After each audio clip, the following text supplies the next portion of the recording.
আসসালামু আলাইকুম বন্ধুরা, আশা করছি আপনারা সকলে ভালো এবং সুস্থ আছেন। আরও একটি নতুন ভিডিও নিয়ে আপনাদের সামনে হাজির হলাম।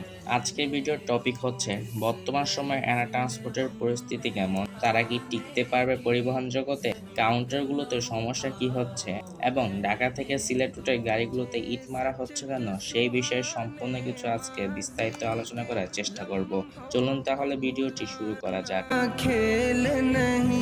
অ্যানা ট্রান্সপোর্ট পরিবহন জগতে এক সময় দাপুটে থাকা অন্যতম বাস কোম্পানি ছিল অ্যানা ট্রান্সপোর্ট। এই কোম্পানির মালিক ছিলেন খন্দকার এনায়েতুল্লাহ সাহেব। আশা করছি তার বিষয়ে আপনারা সকল কিছুই জানেন। 5ই আগস্টের পর সরকার পতনের মাধ্যমে পরিবহন জগতে অনেক পরিবর্তন আসে, আর এর মধ্যে অ্যানা ট্রান্সপোর্টের পরিবর্তন বিশেষভাবে লক্ষণীয়। তাদের যে প্রধান রুটগুলো ছিল তার মধ্যে অন্যতম হচ্ছে ঢাকা থেকে ময়মনসিংহ এবং ঢাকা থেকে সিলেট। রাজনৈতিক কারণবশত যেহেতু এনায়েতুল্লাহ সাহেব দীর্ঘ 10 বছরেরও বেশি সময় ধরে এই পরিবহন সেক্টরের প্রভাব খাটিয়েছেন, তার প্রতিরূপে ঢাকা থেকে ময়মনসিংহ রুটটি তাদের বন্ধ হয়ে যায়। এরপর এক এক করে ঢাকা থেকে কুড়িগ্রাম, ঢাকা থেকে চট্টগ্রাম, চট্টগ্রাম থেকে সিলেট, এই তিনটি বড় বড় রুটগুলো বন্ধ হয়ে যায়। কারণবশত তারা তাদের বহরে থাকা 106টির মতো গাড়ি বিক্রি করে দেয় গোল্ডেন লাইনের কাছে। কিন্তু এই সময় তাদের যে সকল রুটগুলো চালু রয়েছে সেই রুটগুলোর ক্ষেত্রে তাদের ম্যানেজমেন্ট এই সময় তাদের সেরা সার্ভিস পরিচালনা করে যাচ্ছে, যা যাত্রীদের কাছে এক ভালোবাসার অন্যতম আস্থার প্রতীক হিসেবে এই সময় তারা যাত্রীদের কাছে অনেক জনপ্রিয় হয়ে উঠেছে। অন্যান্য ব্যানার তাদের কোম্পানির মাঝখানে আসলেও সেই সকল কোম্পানিতে যাত্রীরা না উঠে তাদের গাড়িগুলোতে উঠে যাচ্ছেন এবং কিছুদিন যাবত ধরে তাদের গাড়িগুলো অর্থাৎ ঢাকা থেকে সিলেট যাওয়ার সময় রাস্তায় হামলার শিকার হচ্ছে, তাও একদম ড্রাইভারের সামনে গ্লাসে ইট মারা হচ্ছে। এর ফলে যে তারা কোম্পানি বন্ধ করবে তা নয়, এতে করে সেই বাসে থাকা 30 থেকে 40 জন যাত্রীর যেমন ক্ষতি হবে তেমনি ড্রাইভারের পরিবারের ক্ষতি হবে।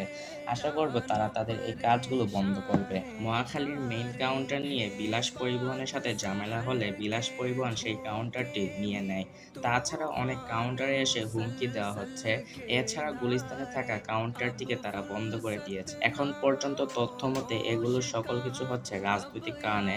তাছাড়াও অ্যানা ট্রান্সপোর্টের অনেক বাসগুলোকে তারা আটকে রাখা হয়েছে।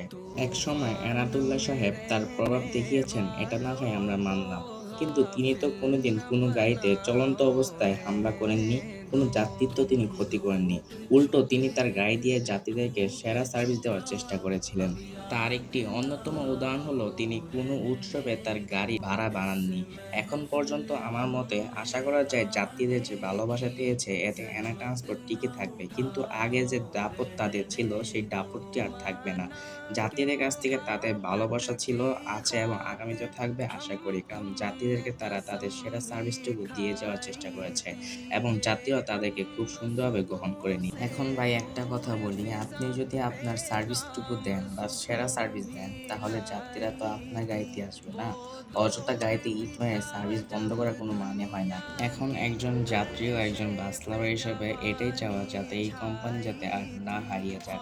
বর্তমানে তাদের যে সকল রুটগুলো চালু রয়েছে তার মধ্যে রয়েছে ঢাকা থেকে সিলেট, ঢাকা থেকে সিলেট বিভাগের প্রায় প্রতিটি জেলায় তাদের সার্ভিস রয়েছে, ঢাকা থেকে রংপুর, ঢাকা থেকে খুলনা, ঢাকা থেকে বরিশাল, কুয়াকাটা, ঢাকা থেকে কক্সবাজার এবং তাদের লং রুটগুলোর মধ্যে রয়েছে রংপুর থেকে সিলেট, সিলেট থেকে কক্সবাজার।